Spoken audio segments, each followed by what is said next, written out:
Students, today we are going to study the second part of the endomembranous system. हमने last उसमें पढ़ा था, जो पहला पार्ट था उसके अंदर हमने स्टडी किया था endoplasmic reticulum and ERGIC, that is endoplasmic reticulum, Golgi intermediate compartments. तो वहाँ से चीज़ चलकर अब कहाँ आएगी? गोल्जी कॉम्प्लेक्स में आएगी। और उसके आगे का भी हम एक पार्ट लेंगे, GERL, Golgi endoplasmic reticulum lysosome complex. So this is our lecture for today. अब हमने लास्ट लेक्चर में कहा था कि एंडोमेम्ब्रेनस सिस्टम है क्या, what exactly is endomembranes system. तो हमने कहा कि यह सेल के अंदर प्रेजेंट एक ऐसा मेम्ब्रेनस नेटवर्क है जो फंक्शनली कनेक्टेड है। मतलब एक में कोई काम हो रहा है, उसका बना हुआ प्रोडक्ट दूसरे ऑर्गेनल में पहुंच रहा है, वहाँ उसकी प्रोसेसिंग हो रही है, मॉडिफिकेशन हो रहा है, और वो फिर पास ऑन किया जाता है, या तो साइटोप्लाज्म में छोड़ा जाएगा या सेल के बाहर छोड़ा जाएगा। इसके अंदर जो एंडोमेम्ब्रेनस सिस्टम है उसके अंदर कई पार्ट्स हैं, जैसे आउटर न्यूक्लियर मेम्ब्रेन जुड़ी हुई रहती है एंडोप्लाज्मिक रेटिकुलम के साथ। एंडोप्लाज्मिक रेटिकुलम की वेसिकल्स जो हैं वो गोल्जी बॉडी तक पहुंचती है, और गोल्जी बॉडी से फिर सेक्रेटरी वेसिकल्स या तो साइटोप्लाज्म में या बाहर या लाइसोसोम के फॉर्म में निकाली जाती हैं। ये सब मिलकर जो है क्या बना रहे हैं? Endomembrane system. तो जैसा आप इस डायग्राम में देख रहे हैं, the nuclear membrane connected with, ये जो है यहाँ पर, दिस इज द न्यूक्लियस, ये बाहर न्यूक्लियर मेम्ब्रेन है, ये ब्लूइश कलर के अंदर RER है, यह जो है स्मूथ एंडोप्लाज्मिक रेटिकुलम है, this one is the Golgi apparatus, here we have the lysosomes and this is the secretory vesicles। तो ये सब फंक्शनली कनेक्टेड है और ये सब मिलकर एंडोमेम्ब्रेन सिस्टम बनाते हैं। So our second part of endomembrane system is Golgi body, also called as Golgi complex या Golgi apparatus भी इसको हम कहते हैं। इसके बारे में सबसे पहले LS जॉर्ज ने बताया था, लेकिन जो डिटेल्ड स्टडी की गई और जो हम क्रेडिट देते हैं, that is given to Camillo Golgi. ये इटालियन न्यूरोसर्जन थे, डॉक्टर थे, और इन्होंने बहुत सारे जीवों के, विशेष रूप से बारनाउल, जैसा आप डायग्राम में फोटोग्राफ में देख रहे हैं, छोटा जो आकार का उल्लू होता है, खलिहानों में मिलने वाला, खेतों में मिलने वाला, बिल्ली के अंदर उसके रेटिना के न्यूरॉन्स, ये जो है रेटिना के न्यूरॉन्स, अगर आप इसे बड़ा करके देखते हैं तो you can easily get it, these are the structures of neuron. और उस न्यूरोनल स्ट्रक्चर को इन्होंने जो है सिल्वर नाइट्रेट AgNO3 से स्टेन किया, मेटल स्टेनिंग की गई, और उसके बाद उन्हें जो स्ट्रक्चर दिखाई दिया, that was a network, like a bunch of network, curved networks दिखाई दिए। ये जो आपको थर्ड डायग्राम है, इसके अंदर इलेक्ट्रॉन माइक्रोस्कोप के नीचे अपन गोल्जी बॉडी देख रहे हैं। आप क्लियर नहीं कर पाएंगे, लेकिन इसको मैं थोड़ा सा, ये देखिए, सो this is the Golgi network. इसको और अपन मैग्नीफाई करेंगे आने वाले अपने लेक्चर के दौरान।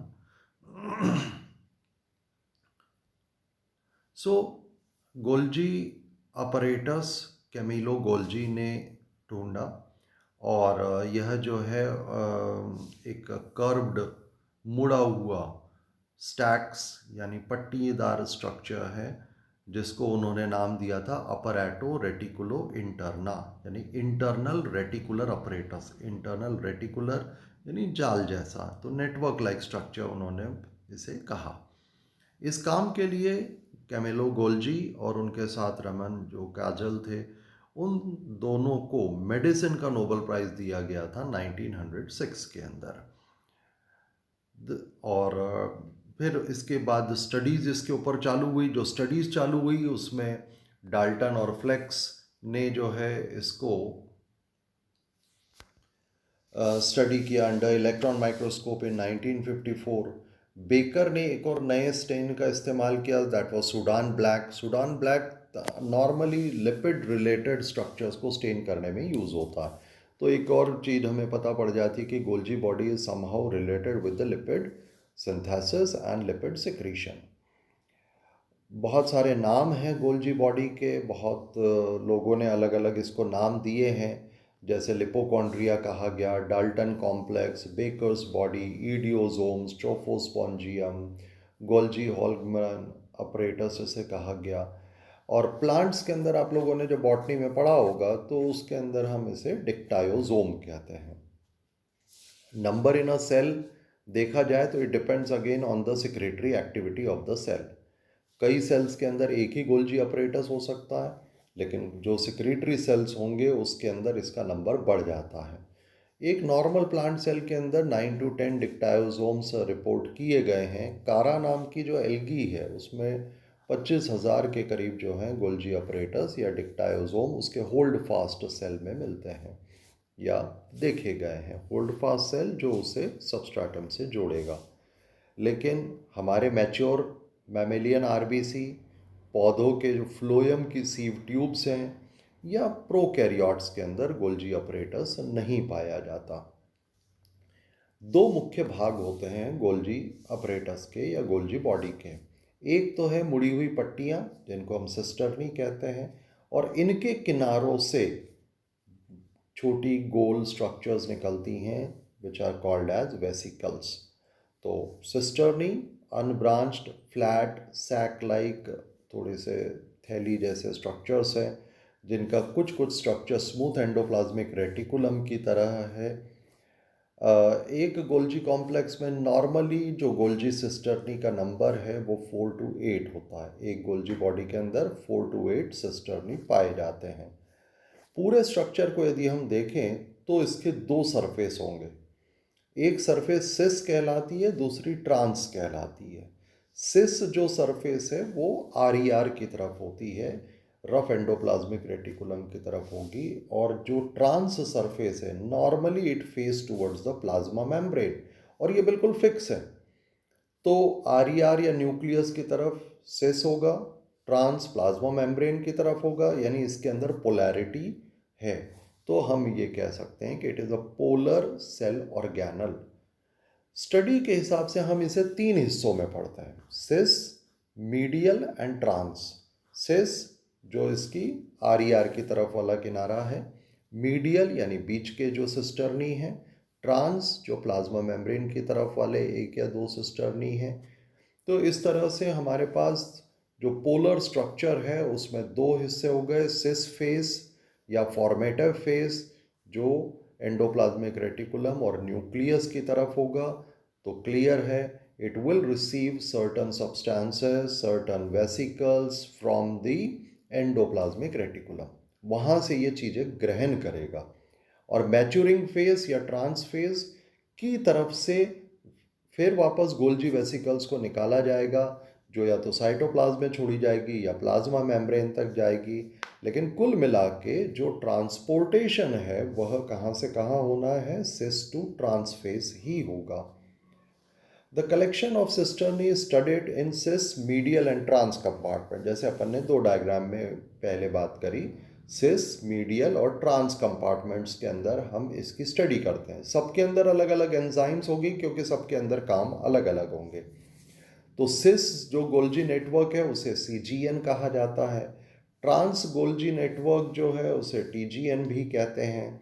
जो सीजीएन है वो फर्स्ट पार्ट है जो कि प्रोटीन्स को रिसीव करता है, उनकी पैकेजिंग होगी, और फिर मीडियल के अंदर उसका जो है मॉडिफिकेशंस किए जाते हैं, और ट्रांस जो गोल्जी नेटवर्क टीजीएन है वहाँ से लाइजोसोम, सेक्रेटरी वेसिकल्स आदि को निकाला जाता है।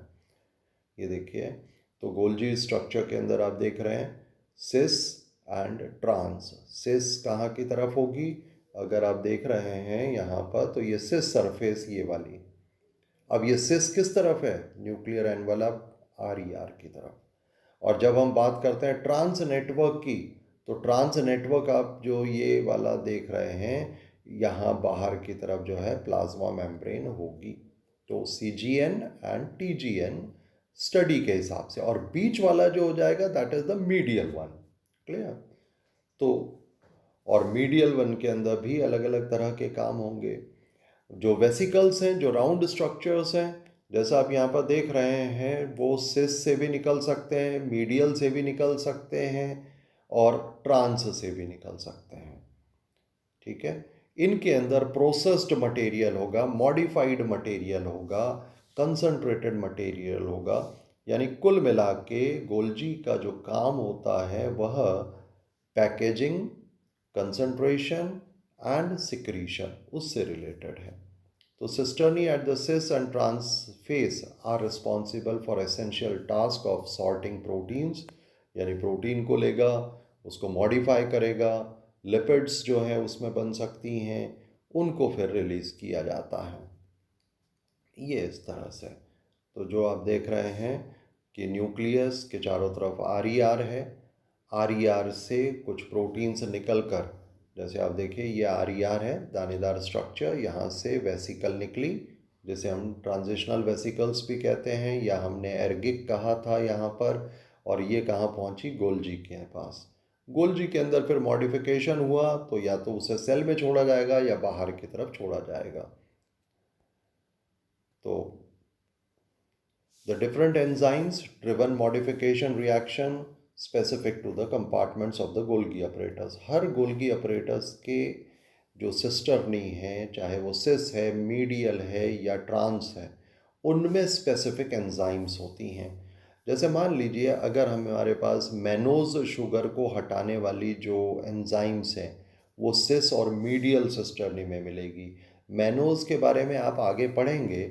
जब RER में लाइजोसोम की एंजाइम्स बनती है तो उनको लेबल किया जाता है, इनएक्टिव किया जाता है बाय मैनोज 6 फॉस्फेट, और इसको फिर हम गोल्जी बॉडी के अंदर मॉडिफाई करते हैं। मैनोज के जो शुगर्स हैं उसमें से फॉस्फेट्स वगैरह हटाए जाते हैं और फिर उसके बाद लाइजोसोम के अंदर एंजाइम्स को भरा जाता है।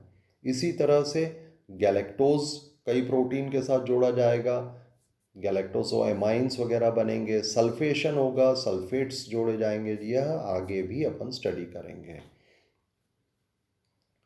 और फिर जो वेसिकल्स इसमें से निकलती हैं वो या तो डायरेक्टली निकाल दी जाती हैं, डायरेक्टली मतलब दे आर डेस्टिन्ड, वो सीधे सीधे यहाँ से बाहर जा रही है, तो कंस्टिट्यूटिव सेक्रीशंस हैं। और अगर मान लीजिए किसी इशारे पर, किसी सिग्नल के बेसिस पर उसे निकाला जाना है, जैसे मान लीजिए यहाँ पर एक कोई हार्मोन या कोई नर्व इम्पल्स आया तो इसे सूचना मिली, सूचना मिलने के बाद यह जो है बाहर निकाली जाएगी, इसे अपन रेगुलेटेड सिक्रीशन कहते हैं। तो कंस्टिट्यूटिव सिक्रीशन जो डायरेक्टली होता है, रेगुलेटेड सिक्रीशन जो सिग्नल मिलने पर होता है। इसको आप हायर क्लासेस में स्टडी करेंगे एज वेसिकुलर ट्रांसपोर्ट, तो बहुत इंपॉर्टेंट पार्ट रहता है, वो भी एंडोमेम्ब्रेन सिस्टम के अंदर ही स्टडी किया जाता है, but in higher classes. So this is what we studied for the transportation process, क्योंकि गोल्जी का मेन काम ही मैक्रोमॉलिक्यूल्स की ट्रैफिकिंग है, वेदर इनसाइड द सेल या बाहर। इसीलिए हमने क्या कहा, Golgi body is the principal director of the molecular macromolecular traffic in the cell. ये देखिए RER में कोई प्रोटीन बना, इस प्रोटीन को जो है बाहर निकाला जा रहा है, ये बर्ड ऑफ हुआ ट्रांजिशन वेसिकल से, ये गोल्जी के सिस अपरेटस से जुड़ा, ट्रांस में मॉडिफाई हुआ और इसे बाहर की तरफ से क्रिएट कर दिया।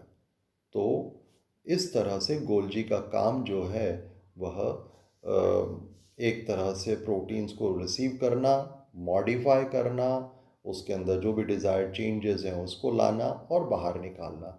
इस डायग्राम में जैसे आप देख रहे हैं एंडोप्लाज्मिक रेटिकुलम से कुछ चीज़ें आ रही हैं। ये एर्गिक है, vesicular tubular cluster, vesicular tubular cluster, और यहाँ से इन चीज़ों को हम सिस गोल्जी नेटवर्क के अंदर भेज रहे हैं। फिर ये मीडियल गोल्जी नेटवर्क है और then there is a trans network, और यहाँ से इसको बाहर छोड़ा जाएगा। अच्छा, यहाँ पर ये भी ध्यान रखें कि जो पाथवे ऑफ मूवमेंट है that can be towards the Golgi apparatus and towards outside, but it may also be retrograde, उल्टा भी हो सकता है। ये सारी डिटेल्स हम वेसिकुलर ट्रांसपोर्टेशन में स्टडी करते हैं। अब हम जनरल फंक्शंस ले लें तो मेन फंक्शन तो इसका यही है कि यह जो प्रोटीन रिसीव कर रहा है एंडोप्लाज्मिक रेटिकुलम से, उनको चेंज करें, मॉडिफाई करें, उसके जो भी ज़रूरत की चीज़ें हैं, जो भी एंजाइमेटिक उसमें चेंजेस चाहिए, उनको ये परफॉर्म करेगा और फिर उन्हें रिलीज़ करेगा। The Golgi enzyme present in cisternae carry out modification of proteins, और प्रोटीन्स के साथ लिपिड जोड़कर ग्लाइको प्रोटीन बनाएगा, लिपोप्रोटीन बनाएगा। फॉस्फोरस को जोड़ने का काम फॉस्फोराइलेशन, जैसा मैंने अभी कहा था, मैनोस जो 6 फॉस्फेट है वो वाली स्टेज इसमें होगी। ग्लाइकोजाइलेशन, ग्लाइकोजाइलेशन इज अगेन एडिंग गैलेक्टोज और ग्लूकोज विथ लिपिड और विद द प्रोटीन्स। और जो विशेष एंजाइम गोल्जी बॉडी में मिलती है दैट इज गैलेक्टोसाइल ट्रांसफरेज, जो किसी और पार्ट में सेल के नहीं होगी। सिंथेसिस ऑफ प्रोटियोग्लाइकन्स, प्रोटियोग्लाइकन्स आप नॉर्मली कहाँ पढ़ते हैं? एक्स्ट्रा सेलुलर मैट्रिक्स, ECM, जो हमारे सेल्स के आसपास एक पैकिंग मटेरियल होता है वहाँ पर, जिसमें मेनली फाइबर्स होते हैं, जैसे कोलेजन फाइबर्स हैं, इलास्टिन फाइबर्स हैं, उनके कंपोनेंट हो गए। साथ ही साथ यह ग्लाइकोसोएमाइन ग्लाइकन्स भी बनाता है, जो हमारे जॉइंट्स, हार्ट वॉल्व्स आदि में पाए जाते हैं। सल्फेट जोड़ सकता है कई केमिकल्स के साथ, जिसे हम सल्फेशन कह रहे हैं, और इसके लिए एंजाइम कौन सी होगी? Sulfotransferase. These are some of the functions, जो जैसे phosphorylation of oligosaccharides, lysosomal proteins, इनके साथ जो है मैनोज 6 फॉस्फेट जोड़ा जाता है। ज़रूरत के हिसाब से मैनोज को हटाया जाएगा इन द मीडियल सिस्टर्नीज। गैलेक्टोज जोड़ा जा रहा है विद सर्टन लिपिड्स, गैलेक्टोलिपिड्स बनाए जाएंगे, जैसे स्फिंगोसिन है, स्फिंगोमाइलिन्स हैं, या न्यूरामिनिक एसिड्स जो हैं उनके साथ होगा, या वेरियस जो एमिनो एसिड्स हैं उनका सल्फेशन होगा, जैसे टायरोसिन है उनके साथ, और फिर एज पर रिक्वायरमेंट उनको छोड़ा जाता है। Goblet cells, you might have heard. Goblet cells are the unicellular glands present in mucosa. Mucosa कहाँ पर है? Digestive system, respiratory system and urinogenital system की अंदरूनी लेयर। तो आप यहाँ पर ये बड़े सेल्स जो देख रहे हैं, इन बड़े सेल्स के नीचे की तरफ यहाँ गोल्जी बॉडी होती है, और ये म्यूकस से भरी हुई वेसिकल्स हैं, जो ज़रूरत के हिसाब से म्यूकस को रिलीज करती है। और इसी तरह से Golgi apparatus is involved in releasing of enzymes as zymogen granules. Zymogen granules वो स्ट्रक्चर्स हैं जिनके अंदर एंजाइम्स भरी होती है। कई बार इनके अंदर इनएक्टिव एंजाइम्स होती हैं, जैसे आप यहाँ देख रहे हैं पेनक्रियाज। पेनक्रियाज में डाइजेस्टिव एंजाइम्स बनती हैं। ब्रूनर्स ग्लैंड जो हमारे ड्यूडोनम के अंदर होगी, तो डुओडेनम के अंदर जो ब्रूनर्स ग्लैंड है वह म्यूकस और bicarbonate ions. Paneth cells again bicarbonate ions and some lymphoid जो एंटीबॉडीज़ हैं वो यहाँ बन रही हैं, उनको रिलीज़ किया जाएगा। अच्छा, एक इम्पॉर्टेंट फंक्शन गोल्जी अपरेटस का है टू प्रोड्यूस लाइजोसोम। लाइजोसोम बहुत इंपॉर्टेंट स्ट्रक्चर्स हैं क्योंकि वह इंट्रासेलुलर डाइजेशन में मदद करते हैं। पूरा एक लेक्चर नेक्स्ट जो है हम लाइजोसोम से रिलेटेड ही पढ़ेंगे। उसमें कई तरह की एंजाइम्स हैं जिनको हम कहा जाता है, हम कहते हैं एसिड हाइड्रोलेजेस, और इसको इनएक्टिव रखना, उसको लेबल करना, उसको टारगेट करने के लिए मैनो 6 phosphate is very important. That will be studying in detail. ये देखिए यहाँ पर गोल्जी बॉडी से जो है एसिड फॉस्फेटेज एंजाइम निकल कर आई हैं और यह लाइसोसोम बनाने में मदद करेगी। Then in plant cells during the telophase और ड्यूरिंग साइटोकाइनेसिस सेल प्लेट बनती है।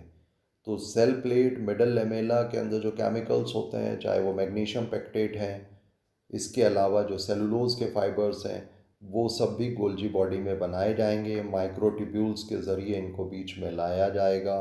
पहले वो क्लस्टर के फॉर्म में जमा होते हैं जिसको हम फ्रैग्मोप्लास्ट कहते हैं, then they will spread outward to make the cell wall. इसी तरह से गोल्जी बॉडी स्पर्म्स के अंदर, एनिमल के स्पर्म्स में एक्रोसोम कैप बनाता है। एक्रोसोम कैप के अंदर भी हाइड्रोलाइटिक एंजाइम्स होती हैं जो अंडे के एनवलप में पेनिट्रेशन में मदद करती हैं। तो it is again a very important function of the Golgi apparatus. इसी तरह से अंडों के बाहर की सरफेस पर एक मेम्ब्रेन होती है जिसको हम कहते हैं विटेलाइन या vitelline membrane. Vitelline membrane is also produced by Golgi body. Some of the proteins are produced in endoplasmic reticulum also. और फर्टिलाइजेशन मेम्ब्रेन एक ऐसी मेम्ब्रेन है जो फर्टिलाइजेशन के समय बनती है, और वो किससे बनती है? कॉर्टिकल ग्रैन्यूल से म्यूकोपॉलीसेक्राइड्स निकलते हैं। अब ये कॉर्टिकल ग्रैन्यूल्स क्या हैं? देखिए, ये अंडे की सरफेस है, this is the egg surface, और ये जो आप गोल स्ट्रक्चर देख रहे हैं, दीज आर कॉर्टिकल ग्रैन्यूल्स। फायदा क्या है इनका? एज द स्पर्म एंटर्स, जैसे ही स्पर्म आने लगेगा तो मेम्ब्रेन में चेंज होता है, कैल्शियम अंदर आता है और यह ग्रैन्यूल्स फट जाते हैं, और इनसे एक केमिकल म्यूकोपॉलीसेकेराइड निकल कर चारों तरफ भर जाता है मेम्ब्रेन, विटेलाइन मेम्ब्रेन या प्लाज्मा मेम्ब्रेन के नीचे। उसके भर जाने से यहाँ पर एक लेयर बन गई है जो आप ऑरेंज कलर में देख रहे हैं, ये लेयर बन गई जिसको हमने क्या नाम दिया? Fertilisation membrane. इसका फ़ायदा ये है कि एक स्पर्म आने के बाद दूसरा स्पर्म नहीं आएगा, so it prevent the polyspermy. जैसे अपने केस में होता है कि एक स्पर्म अंदर आ जाए, उसके बाद फर्टिलाइजेशन होगा, अगर एक से ज़्यादा आ जाएंगे तो एग खत्म हो जाता है क्योंकि क्रोमोसोम नंबर गड़बड़ आ जाएगा। साथ ही साथ एपोप्टोसिस को रोकता है। एपोप्टोसिस है प्रोग्राम्ड सेल डेथ। तो गोल्जी बॉडी के अंदर एक हमें प्रोटीन मिला है जिसको हमने नाम दिया है GAAP, Golgi anti apoptotic protein. तो जो यह प्रोटीन है GAAP, वह बेसिकली सेल के अंदर अगर एपोप्टोसिस का प्रोसेस चालू होने वाला है तो उसको वो रोकने का काम करेगा। और चूंकि इतने सारे काम गोल्जी बॉडी के हैं, अगर कोई प्रोसेस गड़बड़ हो जाता है तो ऐसी सिचुएशन में कई सारी डिजीजेस भी होंगी। तो गोल्जी की एबनॉर्मलिटी की वजह से, उसकी एंजाइम्स की एबनॉर्मलिटी की वजह से कई तरह की डिजीजेस रिपोर्टेड हैं। जैसे अल्जाइमर डिजीज़ भी एक है जिसके अंदर ब्रेन सेल्स जो है वो डैमेज होने लग जाते हैं और व्यक्ति जो है वो उसमें कई तरह की प्रॉब्लम्स और अल्टीमेटली डेथ भी हो सकती है। And lastly, we are taking a brief account of GERL, that is Golgi Endoplasmic Reticulum Lysosomal Complex। बात वही चल रही है कि जो मटेरियल्स हैं वो ER से गोल्जी बॉडी से पैकिंग एक्सेट्रा, फिर या तो उसे बाहर निकाला जाएगा सिक्रेटरी वेसिकल के फॉर्म में, या उसके ज़रिए हम लाइसोसोम बनाएंगे जो बाहर से आने वाले मटेरियल या फैगोसाइटोसिस करेगा, डाइजेशन करेगा। तो इससे रिलेटेड जो भी प्रोसेस है उसको एक नया नाम दिया है GERL। अब GERL और एर्गिक में क्या डिफरेंस है? एर्गिक जो था basically that was only limited to the RER and Golgi body, यानी इनके बीच में था। अब हम एक स्टेप और आगे बढ़ गए, GERL के अंदर हमने क्या लिया? हमने ये पूरा पार्ट ले लिया, एंडोप्लाज्मिक रेटिकुलम भी आ गया, गोल्जी बॉडी भी आ गई और लाइसोसोम्स भी आ गए। जबकि एर्गिक क्या था? Endoplasmic reticulum, Golgi body, intermediate compartments. तो उसके अंदर केवल आप जो वेसिकल्स थी, ट्रांसपोर्ट वेसिकल, ट्रांजिशनल वेसिकल्स, उन्हीं के बारे में स्टडी करते थे। So it is one step further.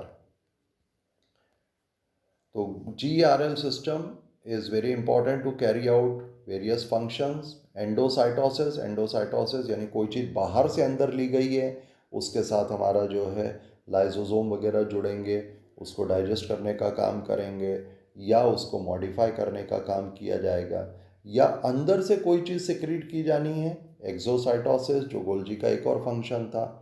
Synthesising और रीसाइक्लिंग ऑफ मटेरियल, जैसे मेम्ब्रेन की ही रीसाइक्लिंग हो जाती है। अगर आप एंडोसाइटोसिस कर रहे हैं तो बाहर से चीज़ जब अंदर लेंगे तो मेम्ब्रेन टूट के अंदर आ जाएगी, और जब एक्सोसाइटोसिस करेंगे तो अंदर वाली जो मेम्ब्रेन थी वो बाहर प्लाज्मा मेम्ब्रेन से जाकर जुड़ जाएगी, तो रिसाइकलिंग हो गया प्लाज्मा मेम्ब्रेन का. At the same time, it also helps in removal of the waste, as we will be studying in the lysosomes. जो रेसिडुअल या स्ट्रक्चर है लाइसोसोम के, वो वेस्ट को निकालते हैं. So this was all about the Golgi body. Hope you might have got some of the hints related with the Golgi structure and function. Thank you.